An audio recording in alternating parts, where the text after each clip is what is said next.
All right.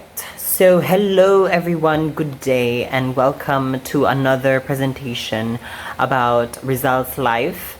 Today we will be talking about the second trip of Rizal abroad after his publication of his book Noli Me Tangere. But before that, let's provide a recapitulation of what the previous groups were able to discuss.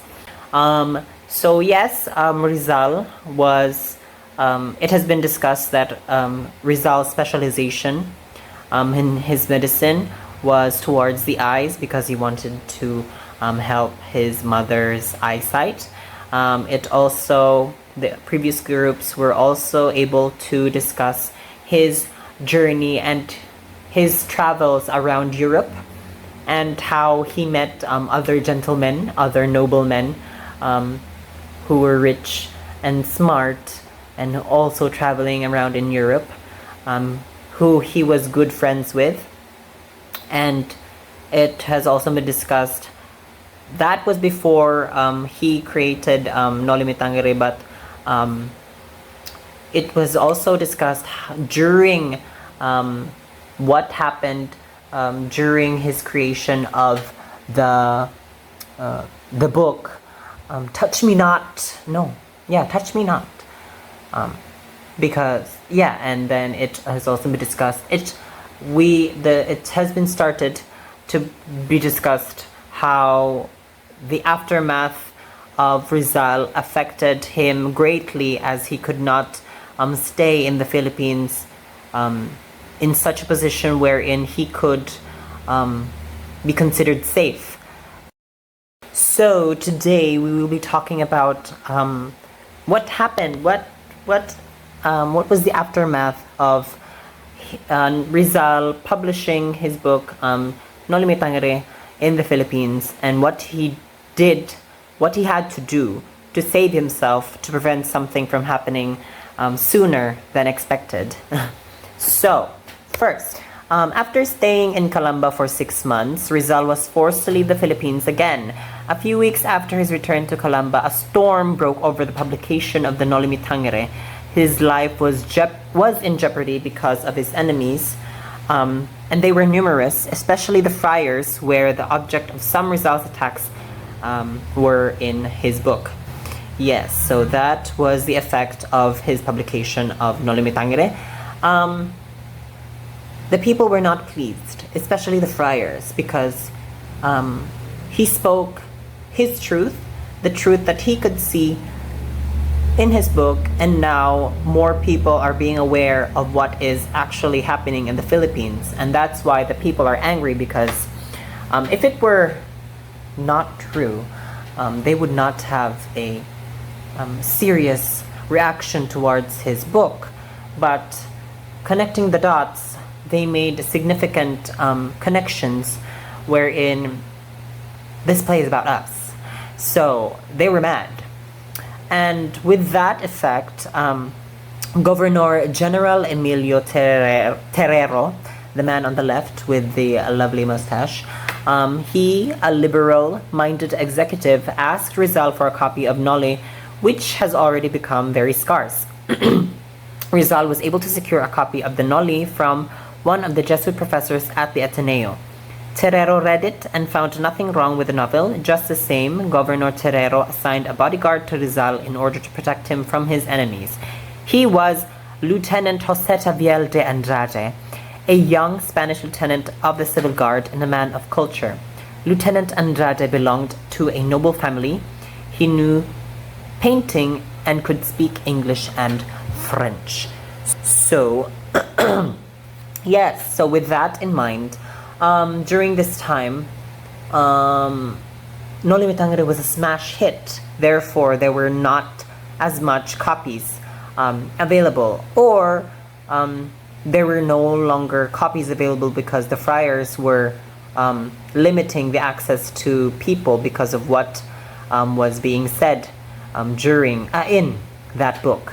Therefore, Governor Emilio Terrero asked a copy from Rizal, and Rizal was able to get a copy of this book from the professors at Ateneo, and he gave it to Governor Emilio Terrero. And after reading Governor Emilio Terrero found nothing wrong because, knowing that Emilio Terrero was a liberal-minded executive, liberal-minded meaning he found nothing wrong with what was being discussed in the book, because he agrees that yes, this should be talked about. This is the truth. This is what is apparent in the Philippines. Therefore,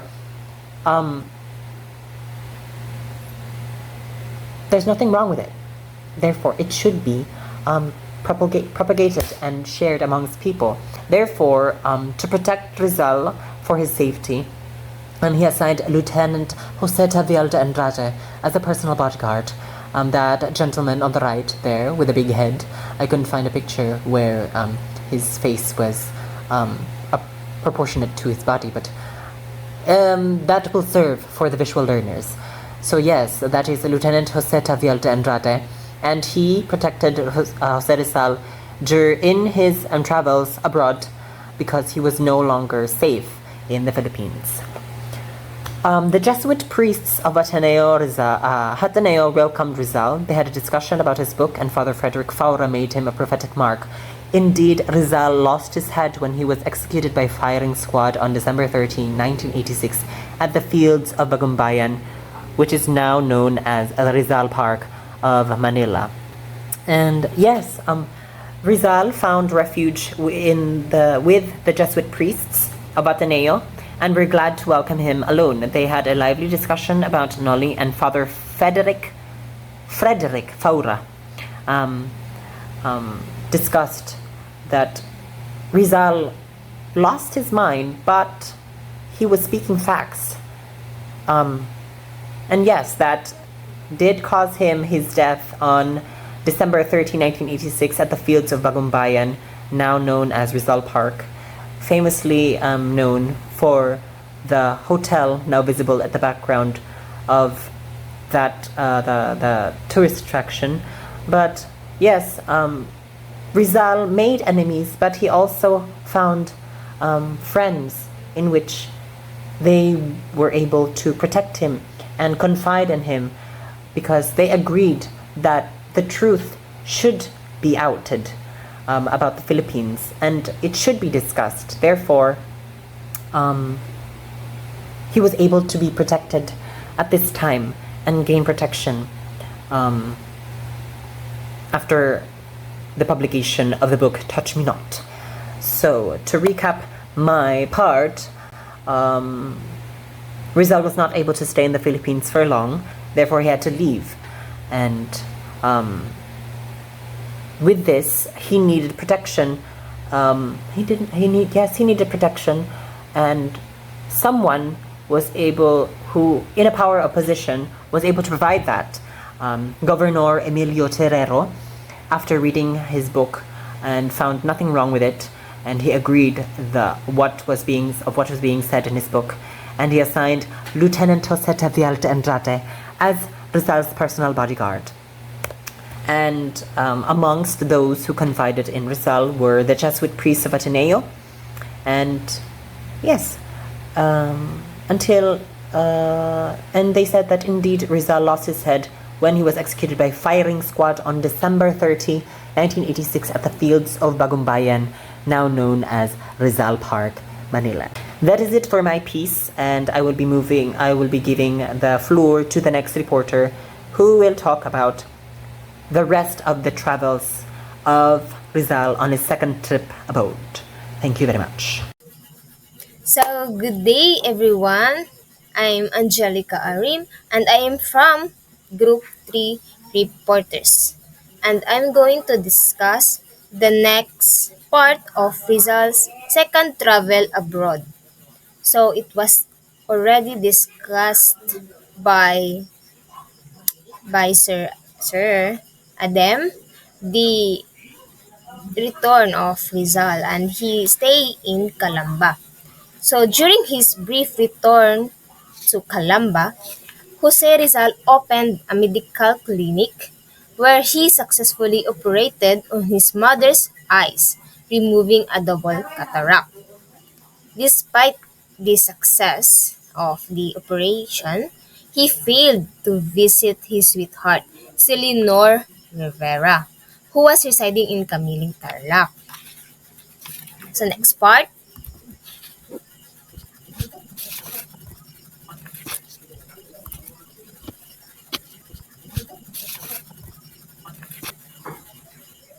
On the well-meaning advice of Governor Terrero, Rizal decided to leave the Philippines again for two compelling reasons. So, it was actually discussed by them that Rizal was muragi kuan target sa mga Spanish during that time. So, following the advice of Governor General Emilio Terrero, Rizal decided to leave the Philippines again for two key reasons. Number one, his presence in Calamba was jeopardizing or endangering the safety of his family and friends and relatives. And second, he believed he could better serve his country's cause by continuing his work abroad. I'm so sorry for that. So, he followed the advice of Governor Terrero to leave the Philippines again. So, murag nakahunong pod si Rizal na he could better fight his enemies and advance his country's cause by writing in foreign lands. So, he actually wrote the Alfeli or Noli. I think it's Alfeli too. He wrote Alfeli in certain countries. So, next part.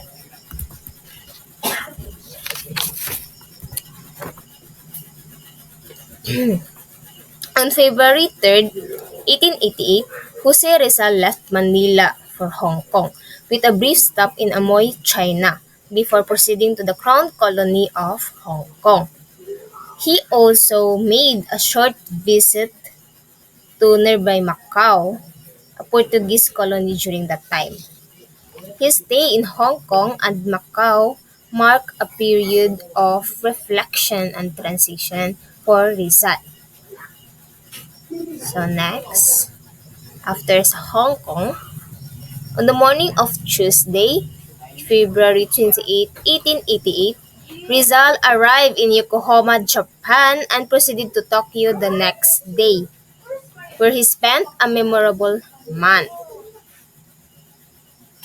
And he described it as a lovely golden month for him. Why? Because he marked by his connection with Japanese lady si OC-san. Oh, diba? Grabe ka lover boy si Rizal. This romantic relationship and his exposure to Japanese culture left a lasting impression on Rizal, who admired Japan's rich traditions and modernization efforts during that time. So that's all for my part, and I hope you understand the travel of Rizal in Hong Kong. From Manila, Hong Kong, from Calamba, Philippines, to Hong Kong and to Japan. So I'm passing the next slide to my co-reporters. Thank you and God bless. On April 1888, Rizal got on the steamer Belgic in Yokohama, Japan, heading for San Francisco, California, which is on the west coast of the United States. Rizal first saw America on the morning of Sunday, April 28, 1888. He stayed at the Palace Hotel, a top hotel in San Francisco, paying $4 a day, which included meals. On the afternoon of May 6, 1888, Rizal took a train to Oakland, a city close to San Francisco, for his journey to New York on the East Coast. The next morning, the train passed through Reno, Nevada. Today, Reno is called the biggest little city in the world by Americans. And in this city, people can quickly get married and divorce. Rizal arrived in New York City on the morning of May 13. While there, he wrote to Mariano Ponce saying that he met a great man who he thought was unmatched in this century. He also visited the beautiful and historic places in the city. Rizal thought George Washington, the first president of the United States, was a great man. In a letter to Marciano Ponce, he wrote that Washington was one of a kind of his time. That will be all about my report, and I will pass the floor to the next reporter. Thank you for listening. So in continuation, after Rizal stayed in New York City, he left it and on board the steamer in city of Rome. He crossed the Atlantic Ocean to Liverpool, England, where he stayed for about 10 months. So in London, he spent most of his time in the British Museum annotating Dr. Morga Suceso de las Islas Filipinas, a history of the Philippines written by the Spanish historian. So in Rizal's own words, he said that Morga's works is an excellent book. It can be said that Morga is a scholarly explorer, and he does not have the superficiality and exaggeration which are found among the Spaniards today. He also described that Morga writes his words very simply, but one has to read between the lines. From London, Rizal made brief visits to Paris and Madrid. So in March 1889, Rizal bid final goodbye to London, his friends, and to his lady love, Gertrude Beckett. He crossed the English Channel to Paris, France, and his visit to the French city coincided with the International Exposition in 1889. Paris was in a festive mood, and many came from far and wide, including many Filipinos who were in Europe, especially those who were living in Spain. Good day everyone. So my part will tackle about Kidlat Club. So while in Paris, Rizal organized this club composed of Filipinos who were in Paris attending the exposition. This is a social club which counted Antonio and Juan Luna as members, together with Julio Lorente, Gregorio Pauto, Baldomero Rojas, Gregorio Aguilera, and Lauro de Mayuga. So this club was organized the same day when Rizal arrived in Paris from London, which is dated on March 19, 1889. So he organized his paisanos, compatriots, or his fellow countrymen into a society called Kidlat Club. It is purely a social society of a temporary nature. So from their name Kidlat, meaning in English lightning, so this club is only temporary, which means after their sojourn in the city of Paris, this club will also vanish, end. So, founded by Rizal simply to bring together young Filipinos in the French capital so that they could enjoy their sojourn in the city during the duration of the Universal Exposition, right? So it was also intended to bring together the Filipino community to get acquainted with each other and also for mutual help if ever assistance may arise. So they called their group Indios Bravos, which means proud Indians. Rizal told the members to be proud to be called Indios and urged the members to hold their heads high and proclaim to the world, "We are Filipinos, a proud people of a proud race." So that's all for my part. Thank you for listening. So, onto Rizal's second trip abroad. From Paris, Rizal went to Brussels, the capital city of Belgium, on January 28, 1890. From Brussels, he went to Madrid to try secure justice for his family as well as the Calamba tenants who were being persecuted by the Dominican friars who owned most of the agricultural lands in Calamba. The next one is that failing on his mission because he did not enough funds, so he did not have enough money to grease the hands of the Spanish high officials in Madrid, nor the influence. So what he did was he retracted his footsteps back to Paris, then once again to Brussels, back to enticing affection of Suzanne Jacobi, the pretty Belgian girl. To continue, from Brussels, Rizal moved to another Belgian country named Ghent. As mentioned by the other group, Rizal left Ghent for Paris and then to Hong Kong.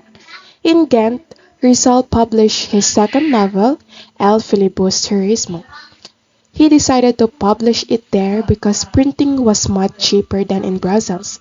So Rizal did publish his El Filibusterismo not in Brussels because the cost of printing is expensive. So he decided to print it in Ghent, Belgium. So after he published El Fili, Rizal left Ghent for Paris and then he went to Hong Kong. Rizal arrived to Hong Kong, but before that, he did bid his farewell to Europe. On October 18, 1891, Rizal boarded the steamer Melbourne in Marseilles, bound for Hong Kong, and brought with him 600 copies of El Fili. So Rizal did printed a lot of copies for his novel El Fili. So when he arrived at Hong Kong on November 20, 1891, he was welcomed by Jose Basa, his friend, and lived at number 5D Aguilar Street, where he also opened his medical clinic from November 1891 to June 1892. But before publishing it in Ghent, Belgium, we must remember that at this point, Rizal started writing the El Filibusterismo in Calamba in October 1887 when his first novel, the Noli Me Tangere, Touch Me Not, did not attain its intended purpose, which was the needed reforms for his country. So Rizal continued writing the novel El Fili when he was in London, Paris, and in Madrid. And then he finally completed the final chapter in Biarritz, France on March 29, 1891. So after 3 long years of toiling on it, it came into press on September 18, 1891. So Rizal did write El Filibusterismo longer. So it took 3 years for it to be published. Rizal finally left Europe for Hong Kong on October 18, 1891. He spent 7 months in this British colony enjoying a lucrative medical practice. So when we say lucrative, it is about producing a great deal or profit. So he was later joined by his family so that he spent a most enjoyable Christmas in 1891 in Hong Kong. It was also said that during this 7 months stay in Hong Kong that Rizal might have forgotten Josephine Bracken. So the continuation of this report will be discussed by my other groupmates. Thank you. Pleasant day, everyone. I am Nino Alfred Titeretos, and I will be the one to report of the return to the Philippines of Jose Rizal. So this is a continuation of his second homecoming or the second trip abroad. So before that, ako sa report. I know that the some of our topics on the first topic was already discussed by the previous reporter. So na-appeal na-appeal lang ang mga topics mo na to. So I will just give a short recap, no. The writings rather of Dr. Rizal was while he was still in Hong Kong. So to begin with, the first one is ang mga karapatan ng tao or the rights of man. So unsa man ni siya? This was a Rizal's Tagalog translation of Rights of Man, which was proclaimed during the French Revolution in 1789. So kanina, writing is dili gini siya. So it was there sa French, no? That which I mean this writing kanang emerges or published during the French Revolution. So Rizal was admired with these ideals, no, and used them in his writing. So he have his own version. So I mean modified version siguro of the karapatan ng tao, Tagalog translation. So he drew parallels, no, between the French fight for liberty and the Filipino struggle for independence. So using these concepts to argue for social justice and reform in the Philippines. So the second one is A la Nación Española, or to the Spanish nation. So this was a plea addressed to Spain, asking the Spanish authorities to correct the injustices done to the Calamba tenants, including his own family. So the dispute arose when Dominican friars who owned the vast haciendas in Calamba increased rent and evicted tenants, including Rizal's family, for non-compliance. So Rizal called on Spain to uphold fairness and justice, highlighting the oppression experienced by the Filipino tenants under the friar estates. So this writing reflects his ongoing campaign to defend the rights of the Filipino people rather, against the abuses of the colonial authorities.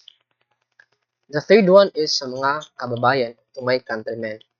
This was written on December 1891. So this letter was addressed to Rizal's fellow Filipinos. So it focused on, again, the agrarian situation in Calamba. So kung ang La Nación Española was a plea addressed to Spain, ang to my countrymen, sa mga aking kabayan, is to Rizal's fellow Filipinos. No? So it was focused on the agrarian situation in Calamba, Laguna, where tenants, again including Rizal's family, were being evicted by the friars. So in this piece, Rizal called for unity among Filipinos and urged them to stand up for their rights peacefully. His intention was to inspire his fellow countrymen to seek justice and reform without resorting to violence, advocating for peaceful resistance to oppressive policies. So the fourth one is the Uno Visita a la Victoria Gaol, or a visit to Victoria Gaol. So this article was dated on March 2, 1892. Described Rizal's visit to Victoria Gaol. So it is a place, a British colonial prison in Hong Kong. So in this account, Rizal reflects on the conditions of the prisoner and the justice system under British colonial rule. He compared it to the oppressive and corrupt system in the Philippines under Spanish rule. So this piece is important. Why? Because it showcases Rizal's interest in the human condition and justice in different colonial contexts, so emphasizing his critical approach to colonial administration. So the fifth one, the Hong Kong Telegraph. So the Hong Kong Telegraph is a British daily newspaper in Hong Kong. So Rizal contributed articles in this daily newspaper. So the editor, Mr. Frazier Smith, was a friend of Rizal. Through this newspaper, Rizal voiced his ideas on various issues including colonialism, Philippine politics, and social justice. His contributions were an important means of communicating his reformist ideas to a broader international audience. So Rizal's writing in this newspaper helped raise awareness of the situation in the Philippines among the English-speaking world. So the last one, which is the Constitution of the La Liga Filipina. So the most significant document that Rizal written during his stay in Hong Kong. So this was printed in 1892. So this document laid the foundation for the movement and the principles of the La Liga Filipina. So that was his writings while he was still during his stay in Hong Kong. Now let's proceed to the topic, which is the return of Rizal of Dr. Jose Rizal to Philippines. So the first one, so there are three reasons so why Rizal had to return to the Philippines. The first one is to confer with Governor Dispujol regarding his Borneo colonization project. So let us first know who this governor is. So Governor Rogelio Despujol y Dusay served as a Governor General of the Philippines between 1891 to 1893. So this was a critical period leading up to the Philippine Revolution. So Governor Despujol came from a military background, so he held various administrative and military positions before his appointment on the country. So his administration was marked by increasing discontent among the Filipinos. So unsa maning Borneo colonization project? So Borneo colonization project, or also known as Nueva Calamba or New Calamba, was the settlement project that Rizal planned from 1891 to 1892. So it stemmed from the Calamba land crisis, where the whole town of Calamba, the hacienda of the Dominican friars, faced problems with land taxes and rent tenancy. The friars were favored by the Supreme Court of Madrid, so this unfortunately means that the tenants of Calamba were mandated to evacuate within 12 days or else would be forcibly deported. So, na-appeal ang family ni Rizal Ani for non-compliance. Nisaka man ang mga ang taxes o rent at wala ni uyun ang mga Filipinos at that time. So in this case, force was definitely used. Governor General Weyler sent 50 soldiers to burn down the houses and drive out the citizens. So, troubled, Rizal was trying to find a way for his fellow men to live peacefully, and the solution na naanya is to perhaps migrate somewhere else. Luckily, he met this Englishman, W.B. Prior, along with his wife. We're going to Sabah in North Borneo. So he pushed Dr. Rizal to try making a Filipino settlement in Borneo. So Borneo is located in the Southeast Asia. So at first, it seemed like the outcomes were in favor of Rizal. On January 1892, an agreement was formed and made on how the community was to be governed.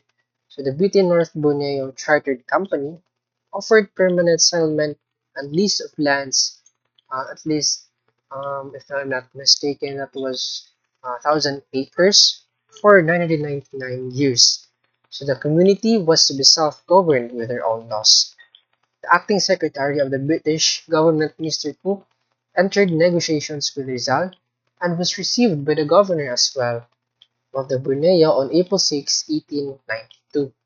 So, however, ani na ni Susi, Governor Eulogio Despujol y Dusay. So, however, since part of Jolo was governed by Spain before, it was leased to the British in Borneo. So Rizal still had to ask permission from the empire. So Spanish Consul Governor General Eulogio Despujol didn't agree or approve or enter the agreement with Rizal. So his reasons were the move wouldn't be patriotic as the Philippines was already short in the labor force, and of course he has suspicions that once in Sabah, or the Filipinos in Calamba located in Sabah, the people would renounce their nationality and would escape from the Spanish government. So Sabah is located on the north part of Borneo. So that was the first reason as to why Dr. Rizal had to return to the Philippines. So the next reason, or second one, is to establish the La Liga Filipina in Manila. So La Liga Filipina was founded by Rizal on July 3, 1892 at Ilaya Street, Tondo, Manila. So it was a nationalist organization, no? So it is in response to the growing desire for reform and independence among Filipinos. So its primary objective was to unite Filipinos, regardless of social class, to advocate for social political and economic reforms in the Philippines under the Spanish colonial rule. So it sought to promote civic consciousness and empower the Filipino people through education and mutual aid. So it is a unity for reform organization, and it was the predecessor of the Katipunan. So before pa siya sa Katipunan. Although it was short-lived due to Rizal's subsequent arrest and exile to Dapitan, the organization laid the groundwork for future nationalist movement, which inspired the other groups like the Katipunan. So short-lived siya, why? Because Rizal was arrested and exiled 4 days after the founding of this organization. So the members of La Liga Filipina, we have here also the officers. So first we have Jose P. Rizal, so he was the founder and advisor. So dili siya ang presidente, but siya ang who founded the organization. The president was Ambrosio Salvador. The fiscal was Agustin de la Rosa. The treasurer was Bonifacio Arevalo, and the secretary was Deodato Arellano. So I know that you had already background to who Mr. Deodato Arellano is. So he was connected to the Katipunan. So he was the first Supremo of the Katipunan. So it was not Bonifacio who only founded the Katipunan, or was the only leader of the Katipunan, but there were others also. And this Deodato Arellano was the first Supremo of Katipunan. So he was already part of La Liga Filipina. So that was the second reason of why Rizal had to return to the Philippines to establish the La Liga Filipina in Manila. So I guess this La Liga Filipina will be tackled or discussed by the next group reporters, if I'm not mistaken. So I will not dig deeper na it. So let's proceed to the third reason. So third one was to prove that Eduardo Delete was wrong in attacking him in Madrid, that he, Rizal, being comfortable and safe in Hong Kong, had abandoned his country's cause. So who is this Eduardo Delete? So Eduardo Delete was a Philippine-born Spaniard, so it's better known as the Insulares. So he was a part of La Solidaridad, so a newspaper which was established to express the goal of the propaganda movement towards achieving assimilation with Spain. So he was part of the propaganda movement. So he contributed to various publications using journalism as a platform to highlight the injustices faced by Filipinos and to call for improved treatment and representation under the Spanish rule. So he is a friend of Rizal. I don't know if close pa sila or just acquaintance, diba? Or acquainted. So he is a friend of Rizal that turned to be a rival because of a girl, which was Consuelo. So Consuelo Ortega y Rey was one of the daughters of Don Pablo Ortega in Madrid. So Dr. Rizal has also, or had also a poem that was dedicated to Consuelo called the La Señorita, and the initials of Consuelo, the COY, or to Miss COY. So it was made on August 22, 1883, and turned out to be one of Rizal's greatest poems. So he stopped the relationship from becoming serious now because he was still engaged to Leonor Rivera. So Consuelo and Rizal had a mutual relationship, but Rizal stopped the relationship again for becoming serious because he has engaged pa siya to ni Leonor Rivera, and also he did not want to get in the way of his friend and co-worker's love for her, which is Eduardo Delete. So Motong had decided to give up on Consuelo since their camaraderie is valued by Rizal significantly. So, going back, Eduardo Delete was part of the propaganda movement, publicly criticized him. So, he printed and published an article on La Solidaridad on April 15, 1892. So, he accused Rizal of abandoning the cause of Filipino nationalism and reform by living comfortably in Hong Kong, which was not true because Rizal had his motives, his reason, and or a mission while nasa sa Hong Kong. So wala sa nidong ato just to have education. So day mga importante siyang gibuhat ato. And also it was stated on the writings of Rizal was while he was still on Hong Kong. So wala siya napabaya. So Rizal felt the weight of these accusations from Eduardo Delete, as he had sacrificed his personal comfort for the cause of Filipino reform and independence. So in his writings on the Hong Kong Telegraph, Rizal sought to clarify his position, emphasizing that his presence in Hong Kong did not equate to abandoning the fight. He maintained that he was still committed to advocating for Philippine rights and reform through his writings and continued correspondence with fellow reformists. So, as what I have uh, um, discussed earlier, or should I say, kind of brief overview of one of the writings of Dr. Rizal during his stay on Hong Kong. It was the Hong Kong Telegraph articles on Hong Kong Telegraph, a British daily newspaper. No, so gipakita niya to how he is committed for advocating the Philippine rights and reform.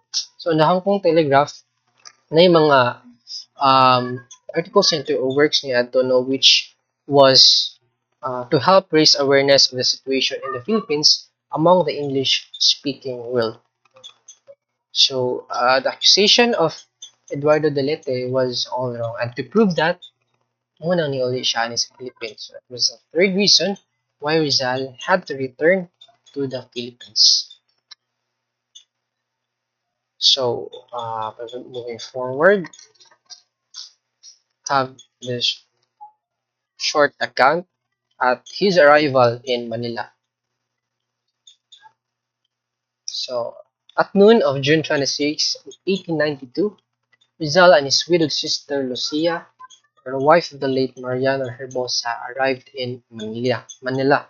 So, they were met by many carabiners headed by a major, and there were also an addition of one captain and one sergeant of the veterans of Guardia. So he came down with their luggage and inspected them at the custom house. So from there, they went to Hotel de Oriente, where they occupied room number 22, facing the Church of Binondo. So in the afternoon of the same day at 4 o'clock, he went to Malacanang Palace to seek audience with the Spanish Governor General Julio Despuyol. So he was told to come back at night at 7 o'clock.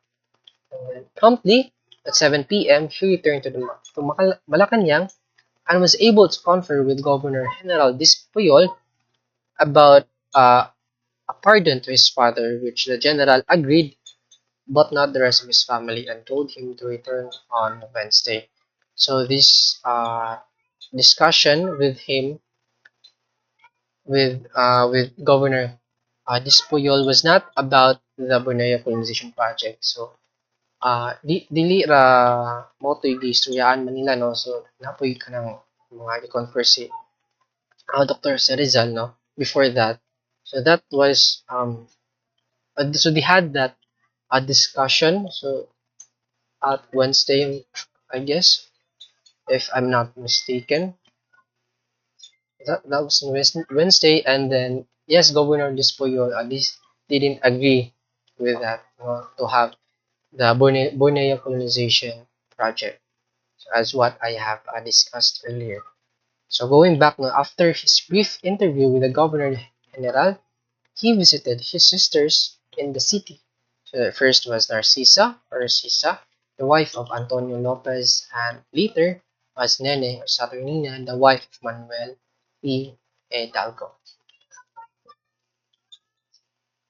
So that was all of my part of reporting the return to the Philippines of Dr. Rizal, or second homecoming.